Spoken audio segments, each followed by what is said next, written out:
الحمد لله نحمده ونستعينه ونستغفره ونؤمن به ونتوكل عليه ونعوذ بالله من شرور أنفسنا ومن سيئات أعمالنا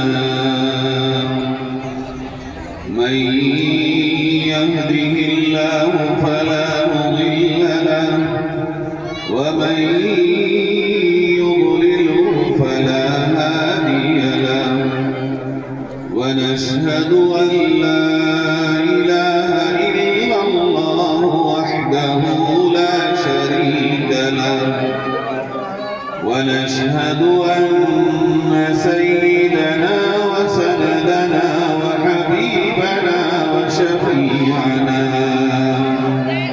وإمامنا ومقتدانا ومولانا محمد عبده ورسوله وبارك وسلم تسليما كثيرا أما بعد فأعوذ بالله من الشيطان الرجيم بسم الله الرحمن الرحيم إن هذا القرآن يهدي للتي هي أقوم صدق الله مولانا العظيم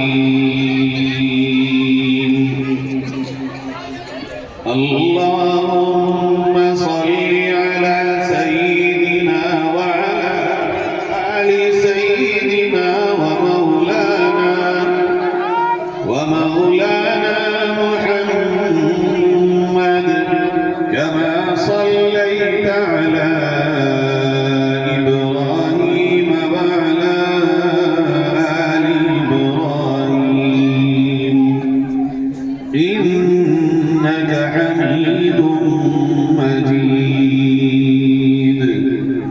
اللهم بارك على محمد وعلى آل محمد كما باركت على إبراهيم وعلى آل إبراهيم إنك حميد مجيد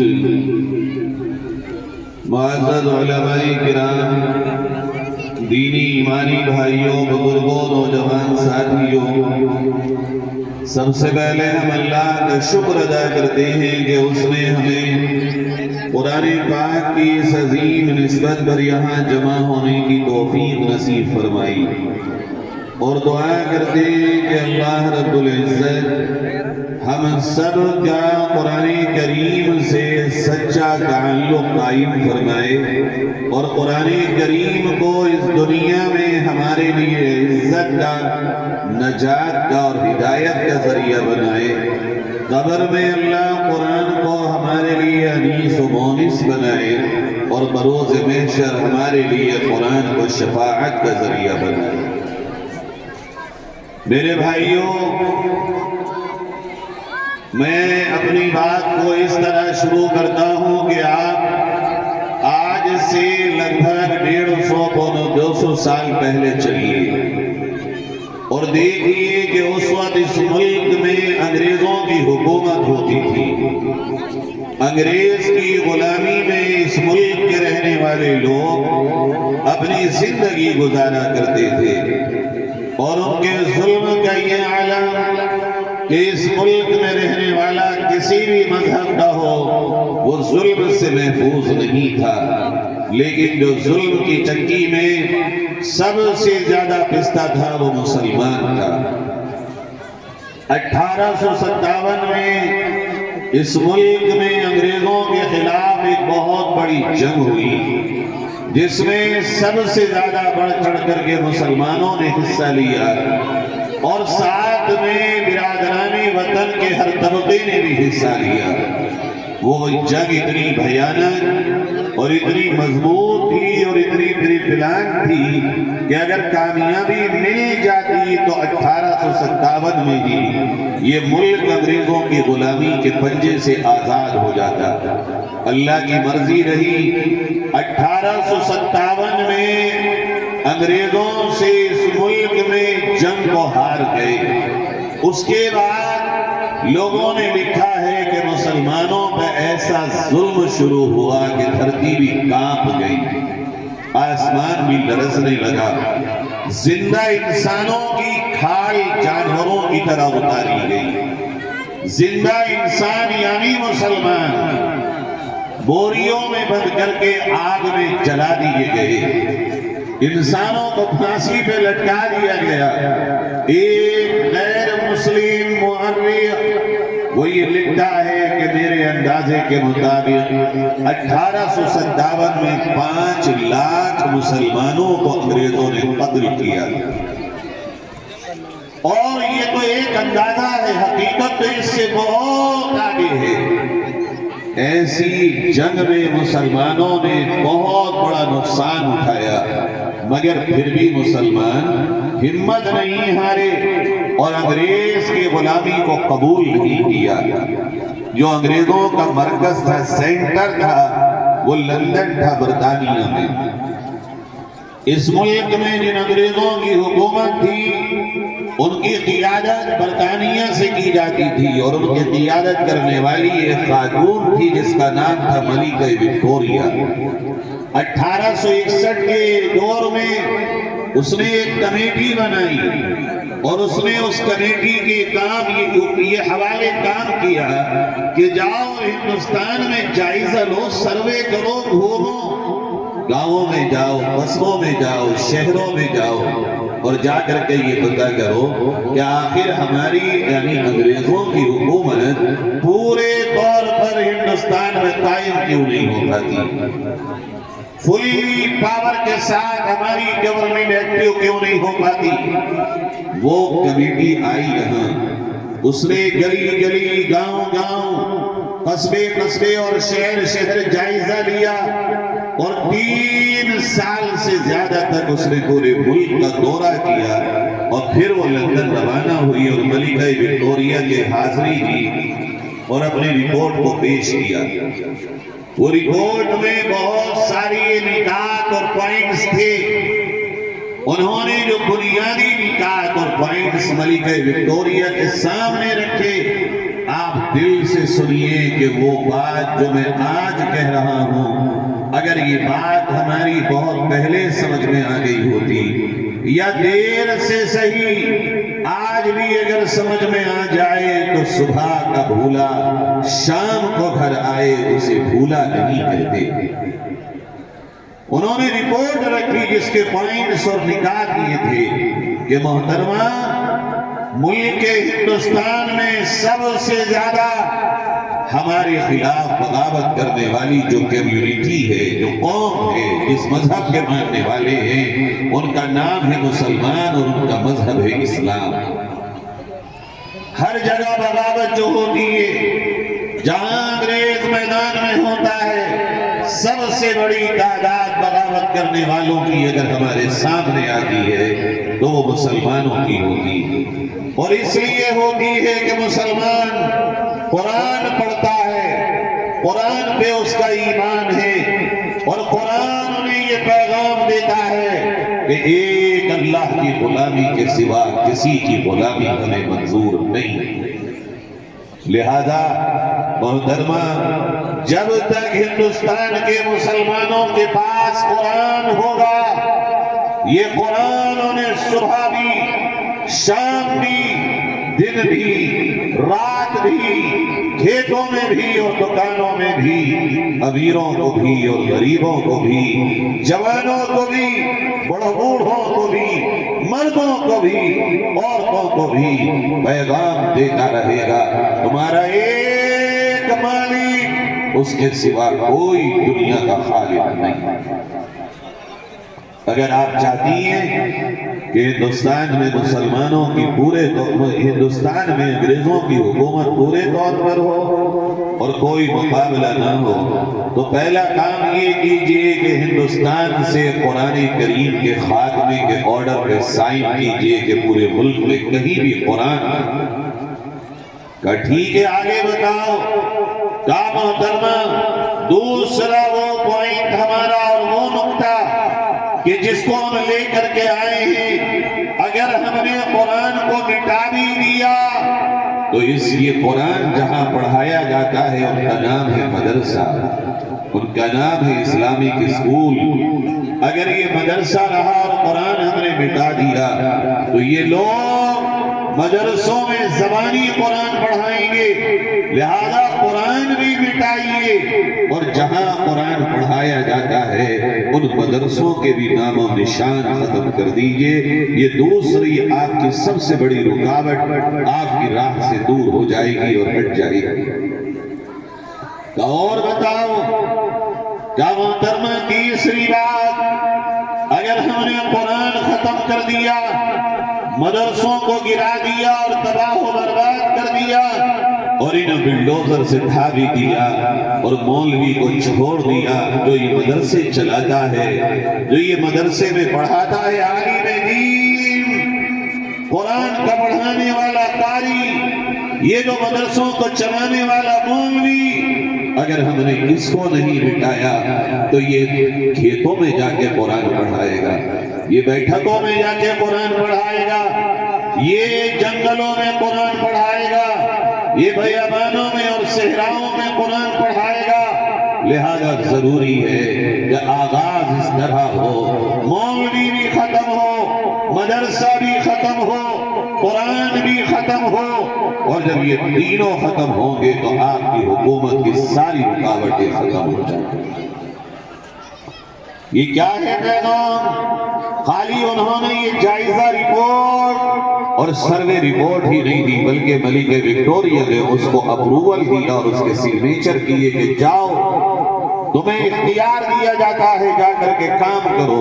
وہ آئے اور انہوں نے اس دور میں پورے ملک سے قرآن کو اکٹھا کر کے دلی کے ترکمان گیٹ پہ ایک ساتھ قرآن کے نسخوں کو جلا دیا اور پھر پورے ملک میں جہاں انہیں لگا انہوں نے مدرسوں کو اس وقت کے بلڈوزر سے گرا کے ملبے میں تبدیل کر دیا اور پھر مولویوں کی باری آئی، کچھ کو جیلوں میں ڈالا، کچھ کو پھانسیوں پہ چڑھایا، کچھ کو لٹکا دیا پیڑوں پہ مار کے اور کچھ کو آگ کے حوالے کر دیا۔ مولوی مل جائے یا مولویوں کا مددگار مولوی نما مل جائے اس کو برباد کیا۔ اتنا زبردست قتل عام علماء کا ہوا، لکھا ہے کتابوں میں، دلی کے چاندنی چوک سے لے کے کنیا کماری تک کے راستے میں ایک بھی پیڑ ایسا نہیں تھا جہاں علماء کی لاش لٹکی۔ میں آج سے پوچھتا ہوں یہاں بیٹھے ہوئے مسلمانوں، آج سے 150 سال پہلے ہمارے انٹرنیشنل اسلام کے دشمنوں کو یہ بات سمجھ میں آ گئی کہ مسلمان زندہ ہے تو قرآن سے، مسلمان کی زندگی ہے تو مدرسوں میں ہے۔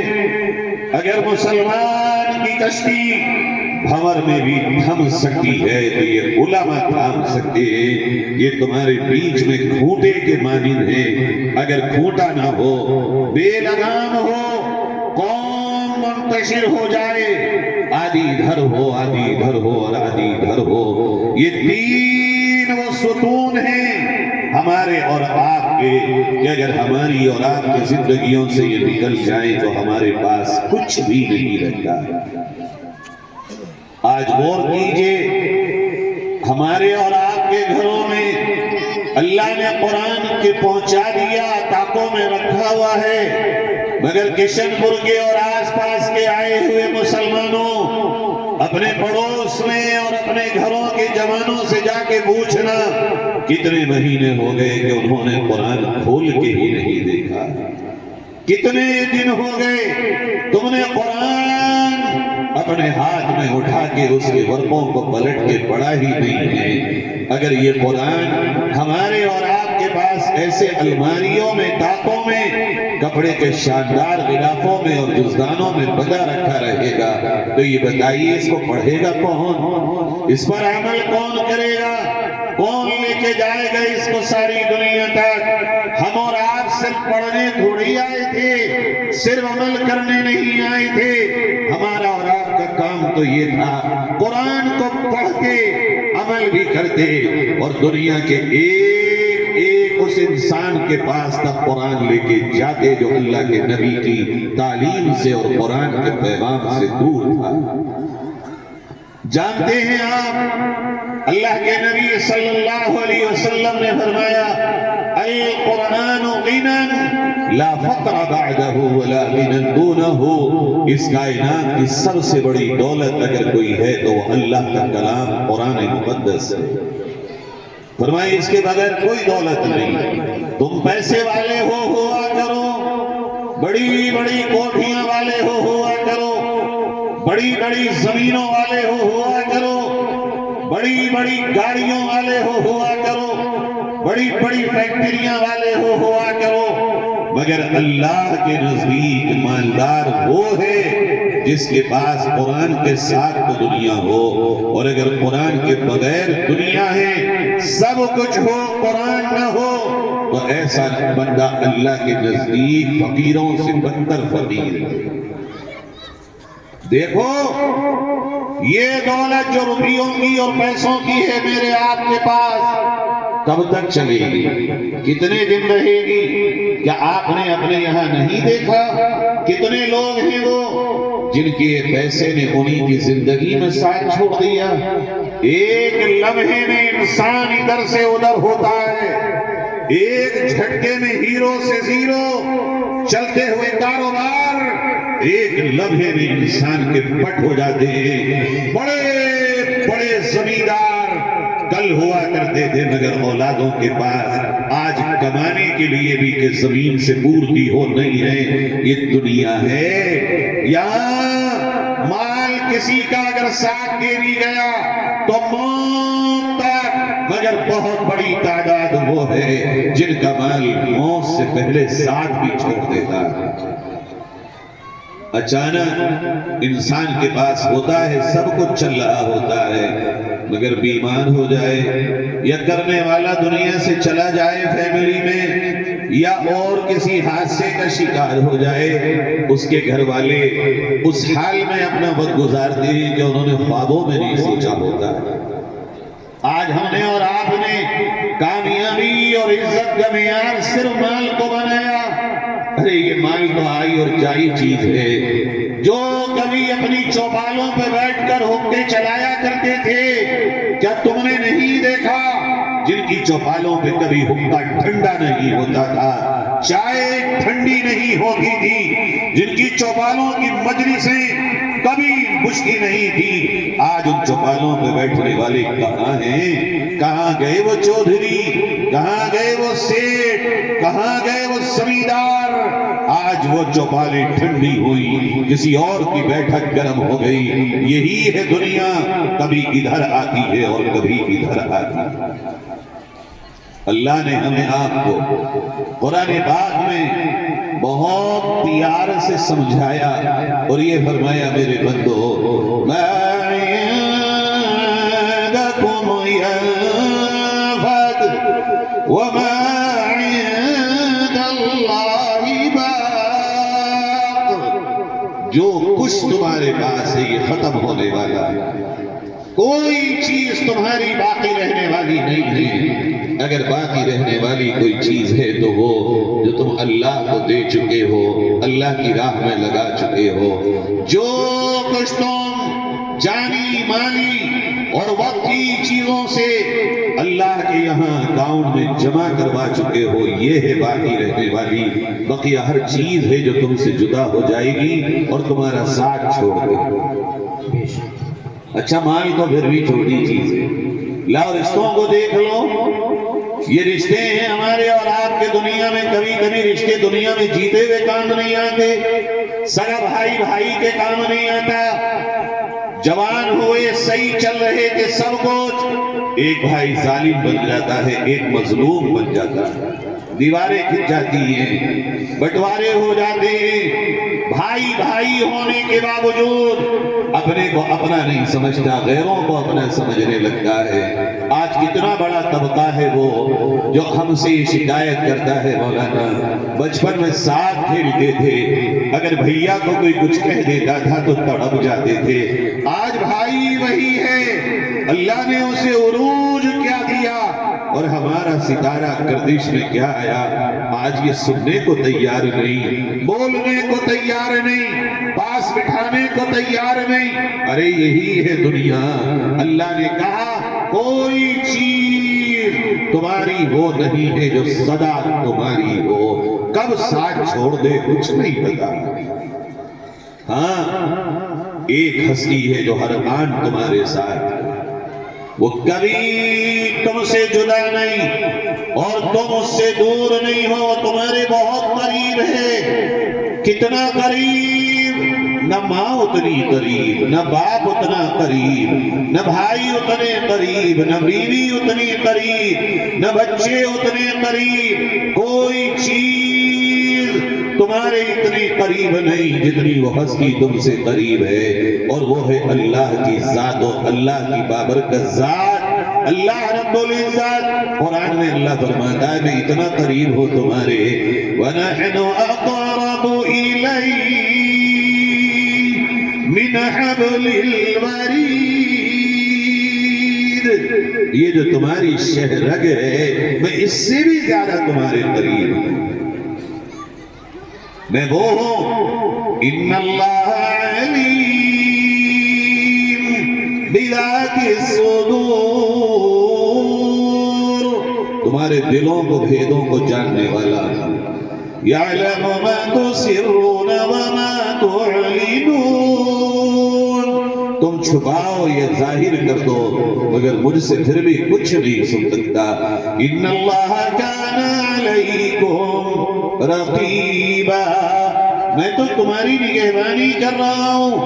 لا تحسبن اللہ غافلا عما يعمل الظالمون، او ظلم کرنے والوں اپنی جانوں پر، او بھول جانے والوں یہ نہ سمجھنا کہ اللہ تم سے غافل ہے، وہ ایک ایک تمہارے عمل سے اور تمہارے کام سے، ایک ایک تمہاری کرنی سے واقف ہے، کوئی چیز اس سے ایسی نہیں ہے جو چھپی ہو اور وہ اس سے غافل ہو۔ اس اللہ کا یہ کلام ہے ہمارے پاس۔ نبی کریم صلی اللہ علیہ وسلم نے فرمایا اگر تم قرآن سے دل لگاؤ، تمہارا سب ساتھ چھوڑیں گے، چھوڑتے پھریں، ساری دنیا تم سے منہ موڑے، موڑتی پھرے، مگر تم میرے قرآن کے قریب آؤ، میرے قرآن سے دل لگاؤ، قرآن کے ہو کر کے رہ جاؤ، یا تو قرآن کے مطابق زندگی بنا لو یا تم قرآن میں آ جاؤ۔ یہ ادنا درجہ ہے کہ قرآن کے مطابق تم ہو، اور یہ اعلیٰ درجہ ہے کہ تم ہی قرآن ہو جاؤ۔ چلتے پھرتے دن اور رات، ہنسی اور خوشی، غم، سیاہ و سفید، چاہے چھاؤ ہو یا بادل، جوانی ہو یا بڑھاپا، گھر ہو یا باہر، تم ہی چلتے پھرتے قرآن اگر ہو جاؤ گے، یہ اعلیٰ درجہ ہے۔ اللہ کے نبی صلی اللہ علیہ وسلم فرماتے ہیں من شغلہ القرآن وذکری عن مسئلتی اعطیتہ افضل ما اعطی السائلین۔ آئے میرے قرآن میں تو لگ تو صحیح، اپنے آپ کو لگا تو صحیح، ہاتھوں میں قرآن اٹھا تو صحیح، زندگی کو قرآن سے سجا تو صحیح۔ اللہ تجھے بغیر مانگے مانگنے والوں سے اچھا عطا کرے۔ یہ قرآن ہے جو دنیا بھی بناتا ہے۔ فرمایا نبی کریم صلی اللہ علیہ وسلم نے ان اللہ یرفع بہذا الکتاب اقواما ویضع بہ آخرین، یہی قرآن ہے جو تمہیں دنیا میں ذلت بھی دے گا اور عزت بھی دے گا۔ یہ قرآن ہو دعووں میں ہو، یہ قرآن تو ہو مگر کاروبار اس کے مطابق نہ ہو، یہ قرآن تو ہو مگر رشتے اس کے مطابق نبھائے نہ جائیں، یہ قرآن تو ہو مگر میری آپ کی جوانی قرآن کے مطابق نہ ہو، یہی قرآن ہوگا، مگر ہمیں دنیا اپنی جوتیوں کے تلوے کی دھول کی حیثیت بھی نہیں دی۔ اور اگر قرآن ہو، زندگی قرآن کے مطابق ہو، ہم قرآن کے مطابق چلیں، یہی قرآن ہوگا، دنیا سمجھے گی آپ کمزور پڑ رہے ہیں، مگر اللہ اسی کمزوری سے عزت کے فیصلے کر دے۔ دیکھیے آپ، اسی دنیا میں اللہ نے دکھا دیا، فلسطین میں کمال کر کے دکھا دیا۔ دنیا یہ سمجھتی تھی کہ مسلمان ختم ہو گئے، ملبہ ہو گیا ان کا سب کچھ، مٹ گئے ہیں وہ، ختم ہو چکے ہیں وہ۔ دیکھو آج وہ اپنے ملبے میں تبدیل شدہ گھروں کو واپس آ رہے ہیں، مگن ہو کر قرآن پڑھ کے وہ اپنے ملبے کو ہٹا رہے ہیں۔ ایک بھی ویڈیو کوئی بھی دنیا کا شاہ دکھا نہیں سکتا، ایک بھی فلسطین کا مسلمان اپنے ٹوٹے ہوئے گھر میں آ کے اللہ سے شکایت کر رہا ہو۔ یہ کون سی طاقت ہے ان کے سینوں میں کہ اللہ کے قرآن کی طاقت ہے۔ سن 2017 میں جو رپورٹ چھاپی تھی فلسطین اتھارٹی نے، اس میں ان کی رپورٹ میں یہ تھا کہ ہم نے اپنی کمیونٹی کے اور اپنے لوگوں کے یہاں یہ طے کر دیا ہے کہ ہمارے یہاں جو بھی بچہ اور بچی 12 یا 13 سال سے زیادہ عمر کا 12 یا 13 سال کی عمر تک پہنچے گا، لازم ہے کہ وہ قرآن کا حافظ ہو۔ اور آج یہ حقیقت ہے، وہاں ہر 15 سال تک پہنچنے والا بچہ یا بچی قرآن کا حافظ بھی ہے، میدان کا ماہر بھی ہے، اور جام شہادت کو نوش کرنے کا دیوانہ بھی ہے۔ اللہ جب عزت دیتا ہے، ملبوں سے عزت دیتا ہے۔ میرے پیارو، جیسے میں صوفے پہ بیٹھا ہوں، ایسے ہی آج سے چند ماہ پہلے وہیں پہ ایک شخص صوفے پہ بیٹھ کر 72 گھنٹے کا بھوکا، نہ پانی پیا ہو، نہ کھانا کھایا ہو، اور دشمن سے لڑ رہا ہو اور چھڑی مار کے دشمن پہ وار کر رہا ہو۔ سوچو تو صحیح، جب رب عزت دیتا ہے، 72 گھنٹے کے بھوکے پیاسے نے جو کر کے دکھایا، ہم نے 2 دہائیوں میں اتنی شہرت اور اتنی عزت پاتے ہوئے کسی کو نہیں دیکھا جتنا وہاں کے اس جرنیل کے خالی صوفے کو عزت پاتے ہوئے دیکھا۔ انسان تو انسان صوفے کی دنیا نے نقل کی ہے، ایسے ہی ہوتے تھے مسلمان۔ اور جب مسلمان قرآن پر چلیں گے تو بھائیوں، چلتی پھرتی دعوت ہے قرآن۔ ہم سمجھتے ہیں ہم لے کے جائیں گے لوگوں کے پاس دعوت، تبھی لوگ مسلمان ہوں گے۔ 2.5 لاکھ عیسائی خالی غزہ کے مسلمانوں کی قربانیوں کو دیکھ کر امریکہ اور فرانس اور برطانیہ کے الگ الگ ٹکڑوں میں بسنے والے 2.5 لاکھ عیسائی، جن تک کسی نے کلمے کی دعوت نہیں پہنچائی، انہوں نے اپنے مذہب کو چھوڑ کر صرف ان کی قربانیوں کو دیکھ کے کلمہ پڑھ لیا اور اسلام کو قبول کر لیا۔ یہ ہے قرآن پر چلنے والوں کی طاقت۔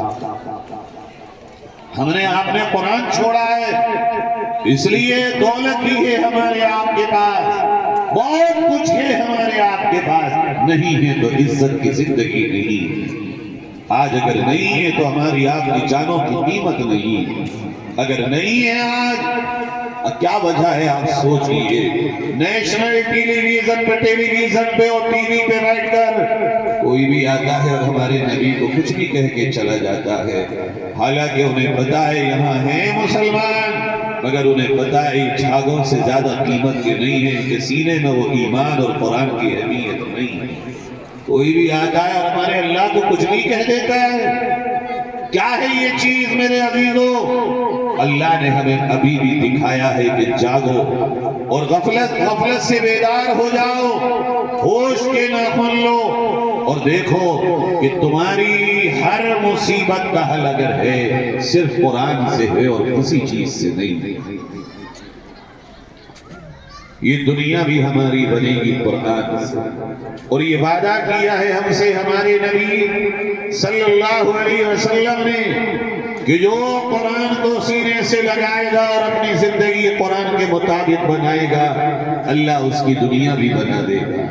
کیسے؟ ایک واقعہ مفتی ضرب علی خان صاحب مرحوم رحمت اللہ علیہ، جو پڑوسی ملک کے تھے، شیخ الحدیث تھے، ہم نے پڑھا تو نہیں لیکن ان کی زبان سے سنا ہے، اور بڑے محقق آدمی بھی ہیں وہ، بہت سارے مسائل میں تو ان کے تفردات ہیں مگر واقعات بڑے تحقیق کے بیان کرتے تھے۔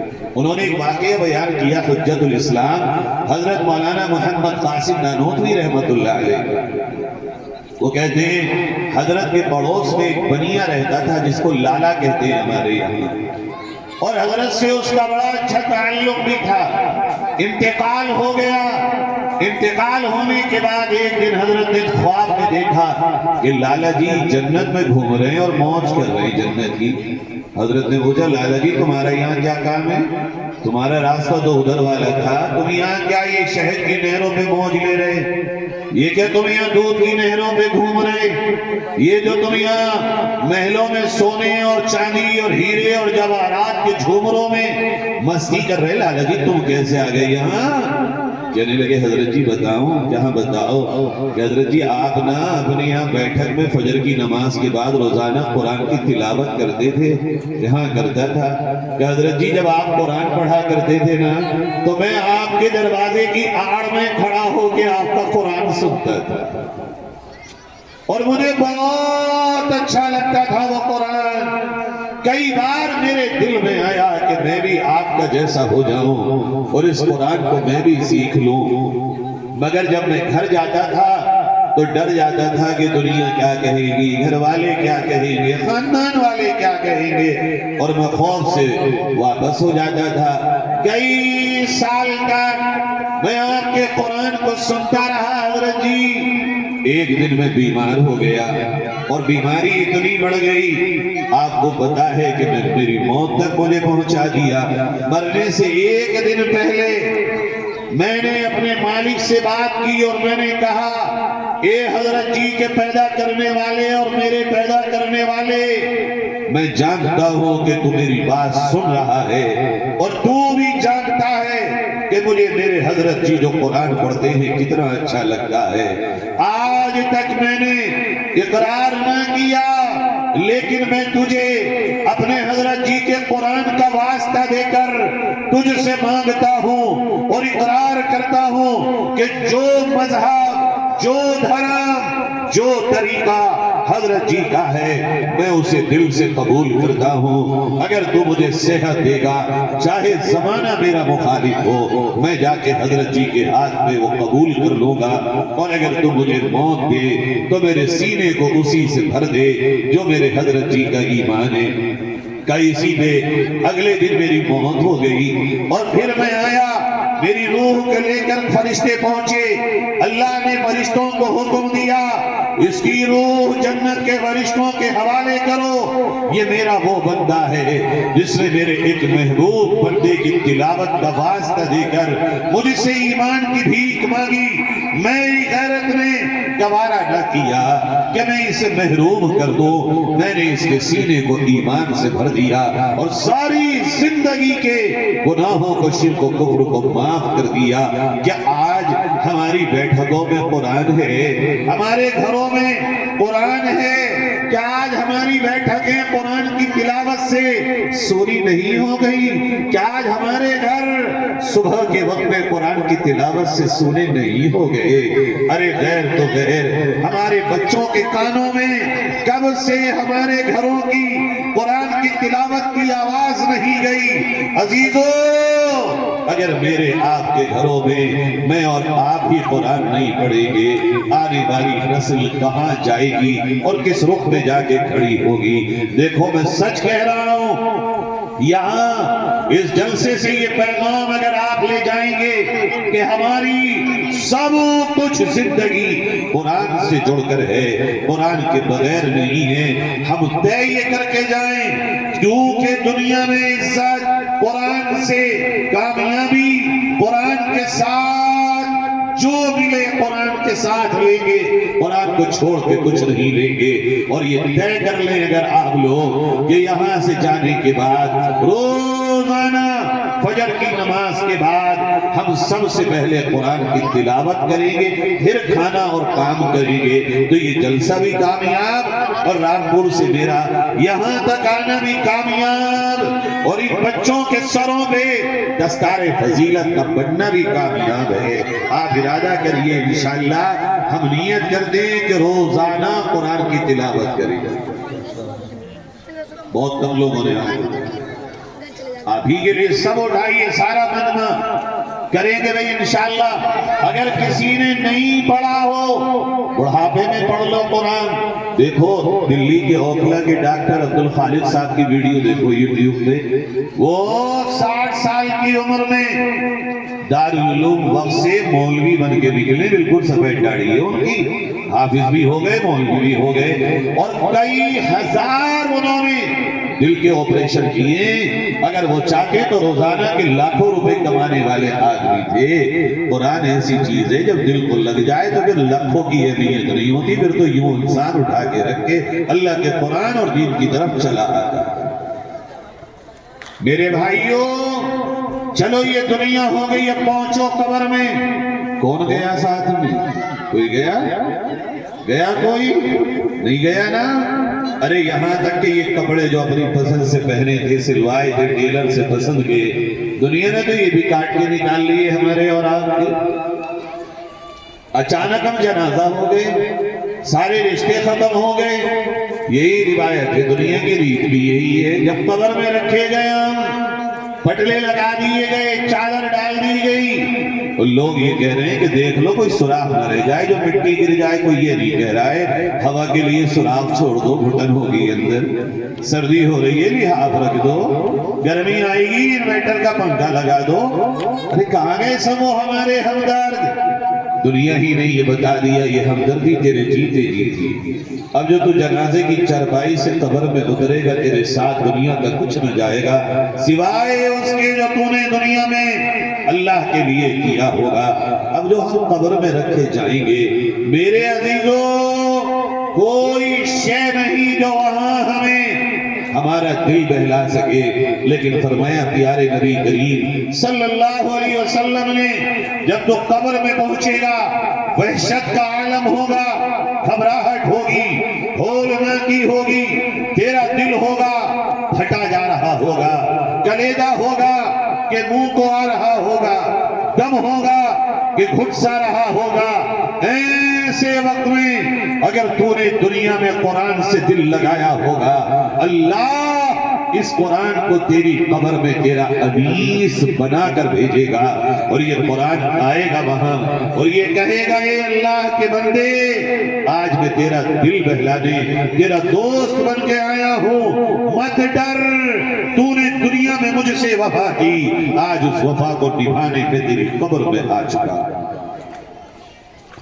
ہائے جو چیز ہمیں دنیا سے لے کے قبر تک ساتھ نبھانے کی بات ہو رہی ہو، جہاں جو قبر تک ساتھ دینے کی بات کر رہا ہو اسے 1 گھنٹہ بھی دینا مشکل ہو گیا ہو، اور جو میری کام نہ آ سکے دن اور رات میں اور آپ اس کے لیے گزار رہے ہو، یہ کامیابی نہیں ہے، یہ ناکامی ہے۔ پھر جب قبر سے اٹھو گے بھائیو بڑا بھیانک عالم ہوگا، یہ میدان محشر ہوگا، ہر ایک کی زبان پر جاری ہوگا یا ربی نفسی نفسی، اللہ مجھے بچا، یہاں تک کہ آدم بھی کہہ اٹھیں گے اللہ مجھے بچا، نوح بھی کہہ اٹھیں گے یا ربی نفسی نفسی، عیسیٰ بھی کہہ اٹھیں گے یا ربی نفسی نفسی۔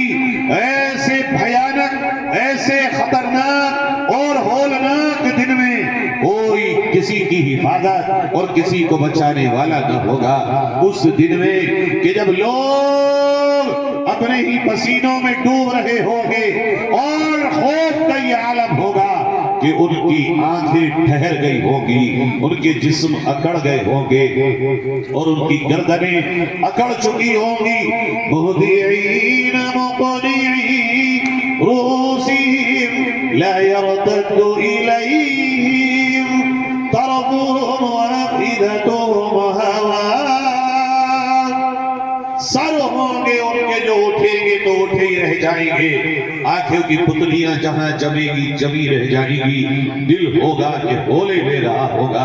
ایسے دن میں جب انسان کے کوئی کام نہ آئے گا، ہر ایک دوسرے سے بھاگے گا۔ یوم یفر المرء من اخیہ وامہ وابیہ وصاحبتہ وبنیہ لکل امرئ منہم یومئذ شأن یغنیہ۔ نہ ماں نہ باپ، نہ بھائی نہ بہن، نہ اولاد نہ بیوی اور نہ بیوی کا شوہر، کوئی کسی کے کام نہ آئے گا۔ ایسے وقت میں پیارے نبی کریم صلی اللہ علیہ وسلم فرماتے یہ قرآن اللہ کے عرش کے آگے آئے گا اور کہے گا اے اللہ میں تیری کتاب ہوں، میں تیرا کلام ہوں، میں تیرا قرآن ہوں۔ اے پیارے رب، یہ وہ بندہ ہے جس نے مجھے دنیا کی تھکان میں نہ چھوڑا، غریبی میں نہ چھوڑا، صبح میں نہ چھوڑا، شام میں نہ چھوڑا، شادی میں نہ چھوڑا، جنازے میں نہ چھوڑا۔ یہ دکان میرے کہنے کے مطابق کرتا رہا، یہ کام میرے کہنے کے مطابق چلاتا رہا۔ اے اللہ، اس نے دنیا میں میرا ساتھ نہیں چھوڑا۔ میں تیرا کلام، میں تیرا قرآن تجھ سے شفاعت لے کے آیا ہوں، تو میری قبول کر اور اسے جنت میں بھیج دے۔ پیارے نبی کریم صلی اللہ علیہ وسلم فرماتے اللہ قیامت میں قرآن کی شفاعت کو قبول کرے گا اور جنت میں اس کو داخل کرے گا۔ دنیا بھی بنی قرآن سے، قبر بھی بنی قرآن سے، قیامت بھی بنی کو قیامت میں نجات بھی ملی قرآن سے۔ اور میرے عزیزوں، آج یہی قرآن ہمارے یہاں بیگانہ اور بیچارہ بن چکا ہے۔ آج یہ طے کریے انشاءاللہ کہ یہ ہم اور آپ جو یہاں آئے ہیں قرآن کے ساتھ زندگی گزاریں گے انشاءاللہ۔ یہ بچے جو آپ نے دیے اس مدرسے کو، مبارک اور بہت مبارک۔ جن ماں باپ نے اپنے جگر کے ٹکڑوں کو اس مدرسے کے حوالے کیا، قرآن پڑھنے کے لیے آپ کو اندازہ نہیں ہے کہ آپ نے کیا کام کر دیا۔ یہ سچ تو یہ ہے کسی کی دعا لگ گئی آپ کو جو اللہ نے بچوں کو قرآن کا حافظ بنا دیا۔ کتنی بڑی دولت ہے بتاؤں میں آپ کو قرآن کا حافظ۔ بہت سنی ہوگی آپ نے دارالعلوم دیوبند کے محتمین ثابت حضرت مولانا حکیم الاسلام قاری طیب صاحب رحمت اللہ علیہ فرماتے ہیں کہ میری عمر، جب میں یہ واقعہ لکھ رہا ہوں تو میری عمر تقریباً 60 سے تجاوز کر رہی ہے، اور میں جب حافظ قرآن ہوا تو میرے والد ماجد حافظ محمد احمد صاحب رحمت اللہ علیہ نے مجھے دفتر میں بلایا کہ مغرب کے بعد محمد طیب سے کہنا ابا جی بلا رہے ہیں، آپ اندازہ لگائیے حفظ قرآن ہے کیا اور حافظ قرآن کیا۔ قاری صاحب فرمانے میں گیا، ابا جی تو اوابین کی نماز پڑھ رہے تھے، نماز سے فارغ ہوئے، مصلی پہ بیٹھے اور رونا شروع کر دیا۔ ابا جی نے دارالعلوم دیوبند کے محتمین تھے، وہ بھی حضرت نانوتوی رحمت اللہ علیہ کے صاحب دادے ہیں، وہ کیا مقام ہے ان کا؟ ارے ان کے لیے تو قیامت تک نسلوں کے واسطے دارالعلوم دیوبند صدقہ جاریہ ہے بھائی، اور سارے عالم میں جو اس ادارے سے فیض جاری ہے وہ اس پورے خانوادے کے لیے صدقہ جاریہ ہے۔ مگر حافظ محمد احمد صاحب رحمت اللہ علیہ کہتے ہیں میرے ابا جی رونے لگے، اور اتنا رونے لگے، اتنا رونے لگے کہ پوری داڑھی ان کی آنسوؤں سے تر ہو گئی اور سسکیاں بن گئی کہ میں بڑا پریشان، یا اللہ اس سے کیا خطا ہو گئی، آخر کون سا ایسا مجھ سے گناہ سرزد ہو گیا جو میرے ابا جی اتنا رو رہے ہیں۔ میں نے آگے بڑھ کے ابا جی کے گھٹنوں کو پکڑا اور کہا ابا جی کیا خطا ہو گئی، کیا غلطی ہو گئی، کیا گستاخی ہو گئی جو آپ اتنا رو رہے ہیں؟ کیا ابا جی نے اپنے آپ کو سنبھالا اور کہا بیٹے محمد طیب تم حافظ بن گئے ہو، انشاءاللہ عالم بھی بنو گے، اور آگے بڑھو گے اور آگے بڑھو گے اور اللہ تم سے خوب کام لے گا، مگر محمد طیب حافظ قرآن ہم نے تمہیں صرف اپنے لیے بنایا ہے، ہمارے پاس اس کے علاوہ کوئی عمل نہیں ہے جو اللہ کے سامنے پیش ہے۔ کہ بیٹے ہمیں مت بھولنا تم، بس اس لیے رو رہے تھے کہ اللہ نے ہمیں اس قابل سمجھا اور تمہیں حافظ بنا دیا۔ کہتے ہیں قاری صاحب اس واقعے کو تقریباً 40-50 سال گزر گئے، مگر میرا ایک دن بھی چاہے سفر میں ہو، حضر میں ہو، گھر میں ہو، باہر ہو، ایک دن بھی میرا ایسا نہیں گزرا جو میرے ابا جی رحمت اللہ علیہ کے لیے اوابین کی 6 رکعتوں میں پورا ایک سپارہ پڑھ کے ایثار ثواب رکھا۔ یہ جو بچے حافظ بنے، اللہ کی قسم ان سے بڑی دولت کوئی نہیں ہو سکتی، ہر ایک کا حساب ہوگا۔ مگر سوچو تو صحیح، جب یہ حافظ قرآن پڑھے گا، اللہ کے انوار و برکات و رحمت اس پر نازل ہوگی، تو جو باعث ہوں گے اس کے ماں باپ وہ کہاں جائیں گے؟ وہ پہلے حقدار ہیں اس کے، ان پر بھی رحمتیں ہوں گی۔ اور پھر تم انہیں دنیا میں اگر بغیر قرآن کے حافظ کے کچھ اور بنا بھی دیتے، ضروری تھوڑی ہے وہ کام آتا ہی نہیں۔ صرف 2-3 حدیثیں سنا رہا ہوں اور بات کو مختصر کرتا ہوں۔ فرمایا پیارے نبی حضرت محمد مصطفیٰ صلی اللہ علیہ وسلم نے کہ یہ جو قرآن کا حافظ ہے جب قبر میں رکھا جائے گا اور اس کی موت آئے گی، قرآن کا حافظ، عالم تو بہت بڑی بات ہو گئی، مفتی اور بڑے ہو گئے، خالی قرآن کا حافظ جب قبر میں رکھا جائے گا، اللہ اس کے جسم کو قبر میں رکھتے ہی قبر کو حکم دیتا ہے، یا قبر لا تأکلی لحمہ، اے قبر یہ جو میرا بندہ تیری کوکھ میں آیا ہے اس کے جسم کو چھونا مت۔ قبر پلٹ کے رب کو جواب دیتی ہے، یا رب کیف آکل لحمہ وکلامک فی جوفہ، اے اللہ اس کے سینے میں تیرا قرآن ہے، میں اسے کیسے چھو سکتی ہوں؟ بتائیے چلا جو قرآن کا حافظ ہو، عمل والا ہو، اگر قبر میں جائے گا تو جسم تو جسم، کفن بھی اس کا میلا نہیں ہوتا، قبر کا بیڑا بھی پار۔ اور جب میدان محشر میں حافظ جی آئیں گے، اللہ کے نبی حضرت محمد مصطفیٰ صلی اللہ علیہ وسلم نے فرمایا فی الجنت نہر یقال له الریان مدینہ من مرجان لها 70,000 باب من ذهب وفضة، جنت میں ایک نہر ہے جس کا نام ہے ریان، اس پہ اللہ نے ایک شہر بنایا جس کا نام ہے مرجان، 70,000 سونے اور چاندی، پیور سونے اور چاندی کے بڑے بڑے دروازے اس شہر کے چاروں طرف لگے ہوئے ہیں۔ اور یہ ایک گاؤں نہیں، قصبہ نہیں، کشن پور نہیں، چودھری کا محل نہیں، راشٹرپتی کا بھون نہیں، پورا ایک شہر جس کے 70,000 انٹری گیٹس ہوں گے کا یہ ایک اکیلا شہر ایک حافظ قرآن ہوگا۔ اب بتاؤ ان ماں باپ کی قسمت کا کیا عالم؟ ہم سے دنیا یہ کہتی ہے مدرسے کیا دے رہے ہیں، ایک کلکٹر بنے گا، ایک کپتان بنے گا، اور بنو، خوب بنو۔ یہ وہ مدرسہ ہے اللہ اس مدرسے کے بنانے والے جو دنیا سے گئے ہیں ان کی قبروں کو نور سے بھر دے۔ ہمارے بڑے بھائی محترم حضرت مولانا سعید الزمان صاحب کے ساتھ آپ لوگ اس طرح سے چل رہے ہیں، ارے یہ تو وہ مدرسہ ہے جو قرآن کا حافظ بھی بناتا ہے اور دنیا میں کلکٹر و کپتان بنانے کے راستے کے لیے سامنے اسکول بھی چلاتا ہے۔ اور آج ضرورت اسی بات کی ہے، حافظ قرآن بھی ہو، عالم دین بھی ہو، ساتھ میں وہ کوئی جج کی کرسی پر بیٹھا ہو، کوئی کلکٹر کی کرسی پر بیٹھا ہو، کوئی کپتان کی کرسی پر بیٹھا ہو۔ مظفر نگر ضلع کے مجھے نہیں پتا کتنے مدارس کون کون سے اور کہاں کہاں اور کیا کیا کر رہے ہیں، مگر میں یہ جانتا ہوں کہ یہ مدرسہ جس راستے پر چلا ہے یہ وہ بنیاد ہے کہ آج سے 20 سال کے بعد یا آپ جب اپنی نسلوں کو دیکھیں گے کہ یہ دنیا میں دنیا کے کاموں میں بھی لگے ہوں مگر پہلے ہی ان کے سامنے قرآن ہو، تب آپ کو پتہ چلے گا کہ اس مدرسے نے اور اس اسکول نے ہماری نسلوں کو کس طرح آگے بڑھایا۔ آج تک یہی تو ہوا تھا.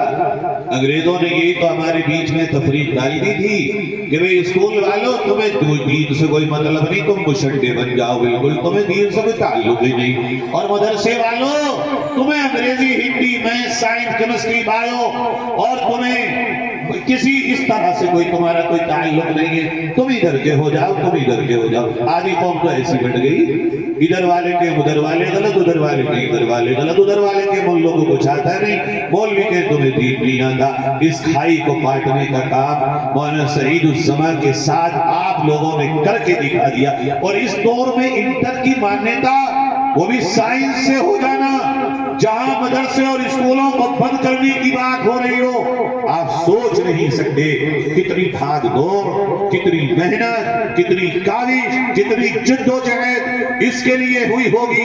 مگر کشن پور کے لوگوں ایک بات کہتا ہوں ہم سے, اس اسکول کو بغیر پلاسٹر کا مت چھوڑو, بغیر پتھر کے مت چھوڑو, بغیر ٹائلز کے مت چھوڑو, نیو سے نیو جو کچھ تمہارے پاس ہو اس کو بہت ہی شاندار بناؤ, تاکہ وہ اسکول جو انگلش میڈیم کے اسٹرکچر کے ساتھ چل رہے ہوں, جن کا کنسٹرکشن اور جن کی بلڈنگ سامنے سے ہمیں روشنی دے رہی ہو, ہمیں ایسا نہ لگے کہ کشن پور میں چلنے والا اسکول رونق سے محروم ہے, بلکہ یہ لگے کہ جس اسکول میں مدرسے کے 7 بچے پڑھتے ہیں وہاں سلیقہ, وہاں صفائی, وہاں کنسٹرکشن, وہاں ڈیکوریشن, وہاں فنیشنگ, ہر چیز ان سے اعلیٰ ہو. اور یاد رکھو یہ کام بہت مشکل نہیں ہے, بہت آسان. اپنے خرچے کم کر لو, یہاں لگا دو. اللہ کی قسم کھا کے کہتا ہوں, اس دور میں اگر آپ نے اس مدرسے اور اس اسکول کو اپنے سروں پہ بٹھا دیا, آپ کو اللہ کے نبی قیامت میں اپنے ہاتھوں سے حوض کوثر کا پانی پلا دیا. یہ ہے وہ نمونہ جو قرآن پاک کے ساتھ دنیا کی تعلیم ہو. اگر قرآن کے بغیر دنیا کی بادشاہت بھی آتی ہو, ہم کھوپروں پہ مانتے ہیں ایسی بادشاہت. یہ مدرسہ اس لیے یہاں تک آیا اور اس لیے یہ آگے چل رہا ہے تاکہ دین اور دنیا کا سنگم ہو. ہمارے یہاں کوئی چیز دنیا نہیں ہے, ہر وہ دنیا کا کام جو دین کے مطابق ہو وہ بھی تو دین ہے. کھانا کھانا دنیا ہے یا نہیں؟ بسم اللہ پڑھ کے کھاؤ گے تو دین ہو گیا یا نہیں ہو گیا؟ کپڑا پہنا دنیا ہے یا نہیں؟ سنت کے مطابق پہنو گے تو دین ہو گیا یا نہیں ہو گیا؟ روٹی روزی کے لیے کمانا, نوکری کرنا, کھیتیاں کرنا, یہ دنیا ہے یا نہیں؟ نبی کے طریقے پہ کرو گے تو یہی دین ہو گیا یا نہیں ہو گیا؟ کمانے کے لیے نبی نے فرمایا فرائض کے بعد سب سے بڑا فرض حلال کمانا ہے, اور حلال کمانے والا قیامت میں جب آئے گا 14ویں چاند کی طرح اس کا چہرہ چمک رہا ہوگا. تو ہمارے یہاں تو دنیا کوئی دنیا ہے ہی نہیں, ہر دنیا دین بنانے کی فکر ہے. دنیا بھی دین بنا لو, تم جہاں رہو اپنے نبی کے دین کے سپاہی بن کے رہو, دین کے داعی بن کے رہو, دین کے نمائندہ بن کے رہو. تم جہاں رہو تمہارے سینے میں پہلے قرآن ہو. اس لیے دونوں سنگم کیے گئے ہیں. ایک طرف مدرسہ ہے اور ایک طرف اسکول ہے.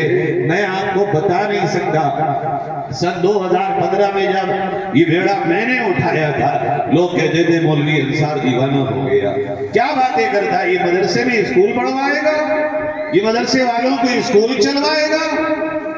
مجھے تو بعض دفعہ لوگ یہ کہتے تھے یہ تو بھائی اپنوں سے دور ہو گیا, خارج ہو گیا, یہ ابھی اپنے کام کا ہی نہیں رہا. لیکن رامپور میں الحمدللہ ہم نے شروع کیا. حضرت مولانا عبدالسلام صاحب رحمت اللہ علیہ جو میرے والد کی طرح تھے, جس طرح یہ ان کے بچے ہیں اسی طرح مجھ سے وہ محبت کرتے تھے.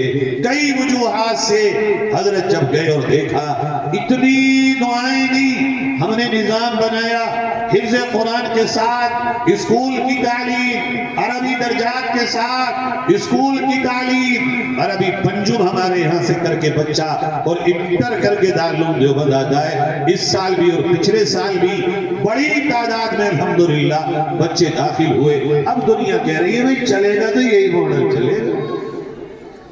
کرنے سے پہلے سمجھ میں نہیں آتی بات. میرے عزیزوں, یہ قید ختم کرنا بہت ضروری ہے۔ دنیا کے اسلام کی دشمن طاقتیں اسی بات سے ڈرتی ہے کہ بھائی یہ جو اسکول میں پڑھنے والا ہے نا، یہ کہیں مسجد کی مصلی پہ کھڑے ہو کے نماز پڑھانے کے قابل نہ بن جاوے۔ یہ ڈھونڈتا پھرے ہر جگہ، ارے بھائی امام صاحب نہ ہو، ہر نوجوان کشن پور کا اور آس پاس کا ایسا ہو کہ کوئی بھی نماز پڑھانے کے قابل ہو۔ اور یہ دنیا یوں ڈرے کہ بھیا کوئی مولوی ایسا نہ ہو جاوے جو یونیورسٹی کا وائس چانسلر بھی ہو، کوئی مولوی ایسا نہ ہو جاوے کہ جو اسکول میں کھڑے ہو کے فزکس پر، سائنس پر، میتھ پر اور دنیاوی جدید علوم کے صحیح رخ پر کوئی لیکچر دے دے۔ دنیا یوں ڈرتی ہے کہ یہ مکس اپ نہ ہو پائے۔ ہم یہ کہتے ہیں دنیا کے ڈر کو اور بڑھاؤ، ہم یہ کر کے رہیں گے انشاءاللہ۔ اگر آپ ہمت کریں گے، آپ کوششیں کریں گے، یہاں سے حافظ بھی نکلے گا، عالم بھی نکلے گا، انٹر کر کے بچہ بھی جائے گا، اور جب یہاں سے جائے گا تو کوئی ڈاکٹر بھی بنے گا، کوئی انجینئر بھی بنے گا، کوئی بی ٹی سی اور بی ایڈ کر کے ٹیچر بھی بنے گا، کوئی آئی ایس اور آئی پی ایس بھی بنے گا، کوئی پی سی ایس بھی بنے گا، کوئی جج بھی بنے گا، کوئی کسی تھانے کا کوتوال اور علاقے کا سی او اور حلقے کا دروغہ اور ہیڈ کانسٹیبل بھی بنے گا۔ مگر کیا ہی مزہ ہوگا جب وہ سارے عہدوں پر ہو مگر قرآن کے ساتھ ہو تو منظر ہی الگ ہوگا۔ میرے بھائیوں، میں نے ذرا سا ایک نقطہ لیا تھا بیچ میں اور بات کہاں سے کہاں پہنچ گئی۔ میں آپ سے یہ بتا رہا تھا حافظ قرآن یہ قیامت میں جائے گا اور مرجان شہر پائے گا۔ یہ مرجان شہر دلا رہے ہم مدرسے والے، دنیا کے کیا دے رہے ہیں؟ مرجان شہر کی گارنٹی دے رہے ہیں۔ کیا دے رہے مدرسے والے؟ تمہارا دیا ہوا ہر محل عارضی، ٹمپریری، مگر مدرسے والے جس محل کی بات کر رہے ہیں مرجان محل کی، وہ بالکل یقینی ہے۔ مدرسے والے کیا دے رہے ہیں؟ آج مدرسے والوں کے قریب آؤ، 5 منٹ 7 منٹ اور میں اپنی بات کو رکھ کے آپ سے رخصت ہوتا ہوں۔ دیکھو یہ حافظ قرآن ملا، کل قیامت میں یہ پہنچے گا، اللہ اس کو مرجان شہر بھی دے گا۔ مگر ایک بڑی انوکھی بات ایک ہمارے بزرگ نے لکھی کہ یہ دیکھو جب قیامت میں محشر کے میدان میں لوگوں کے فیصلے ہو رہے ہوں گے، جنت میں جانے سے پہلے سب کو دے دیا جائے گا، یہ ہے تمہارا گھر، یہ ہے تمہارا محل، یہ ہے تمہارا مقام، جاؤ اور ٹھہر جاؤ۔ مگر قرآن کے حافظوں کو اللہ تعالیٰ مقام پہلے نہیں بتائے۔ عجیب بات، ہر ایک عبادت والے اور عمل والے کو جنت میں جانے سے پہلے اس کا مقام اور اس کا مکان اور محل کا پتہ ہوگا، مگر قرآن کے حافظ باعمل کو محل کا پتہ نہیں بتایا جائے گا، بلکہ یہ کہا جائے گا وَارْتَقِ وَرَتِّلْ كَمَا كُنْتَ تُرَتِّلُ فِي الدُّنْيَا۔ چلو حافظ صاحب آ جاؤ، داخل ہو جاؤ جنت میں، اور آج جنت میں محل اپنی مرضی سے لے لو۔ جس طرح تم دنیا میں قرآن پڑھتے تھے، جنت میں بھی داخل ہو کے قرآن ہی پڑھ کے چلو۔ جہاں تمہاری قرآن کی آخری آیت، وہی جنت میں تمہارا مقام ہوگا۔ عزیزو، اس سے بڑا اعزاز قرآن کے حافظوں کا کوئی نہیں۔ یہ ہے قرآن جس کا ذریعہ ہم اور آپ بنتے ہیں، اور اس کا جذبہ کیسے پیدا ہو یہ واقعہ سنیے اور میں آپ سے رخصت ہوتا ہوں۔ آج ہمارے آپ کے یہاں قرآن کے تعلق سے بچوں میں جو جذبہ پیدا ہونا چاہیے، مدرسے والے کر رہے ہیں مگر گھر والے نہیں کر پا رہے۔ بھئی ہم تو قرآن پڑھا رہے ہیں، گھر والے کیا کریں گے؟ ہم قرآن یاد کرا دیں، گھر والے قرآن کا ماحول بنا دیں، بیڑا پار ہو جائے گا۔ اب ہم یہاں تو قرآن پڑھ رہے ہیں، قرآن میں ہم بتا دیں بچوں جھوٹ مت بولیو، گھر میں ساری جھوٹ بول رہے ہوں۔ ہم یہاں کہتے ہیں بچوں غیبت مت کریو، گھر میں ساری غیبت ہو رہی ہو۔ ہم یہاں کہتے ہیں بچوں نماز پڑھیو، گھر میں 3 غائب ہو رہی ہو۔ ہم یہ کہتے ہیں بچوں سلام کریو بات سے پہلے، گھر میں کچھ بھی سلام نہ ہو۔ ہم یہاں کہتے ہیں بچوں بڑوں کا ادب کریو، مگر گھر میں وہ ادب ہی غائب ہو۔ اب ہمارا پڑھایا ہوا کتنے دن باقی رہے گا؟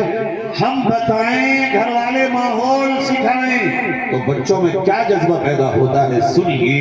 یہی غزہ جو فلسطین میں ہے، یہاں ایک بچی ہے جو ملبے کے ڈھیر پہ بیٹھی ہے، ایک نوجوان ہے جو ویڈیو بناتے ہوئے اس بچی کے پاس آیا اور کہنے لگا بیٹی یہاں کیوں بیٹھی ہو؟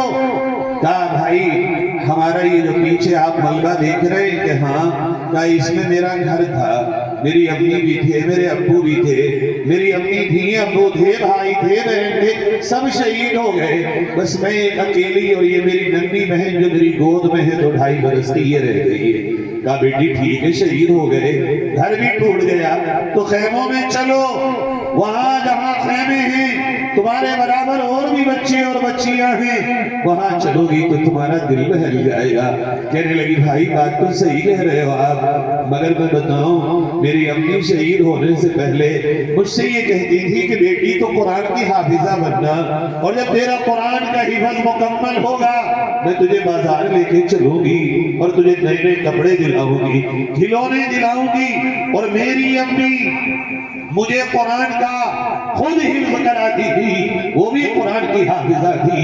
اب میں کیا کروں، میری امی دنیا سے چلی گئی، شہید ہو گئی، ابو بھی چلے گئے، بھائی بہن بھی چلے گئے، سارا خاندان چلا گیا۔ میں نے یہ طے کیا کہ میری امی کی جہاں روح نکلی اب میں یہی بیٹھوں گی، اور بھائی میں روزانہ اپنے قرآن کا سبق یاد کرتی ہوں اور پھر میں پڑھتی ہوں، اور مجھے ایسا لگتا ہے جیسے میری پیٹھ کے پیچھے بیٹھی ہوئی میری امی میرا قرآن سن رہی ہو، اس لیے میں خیموں میں نہیں جا رہی، یہی قرآن پڑھ رہی۔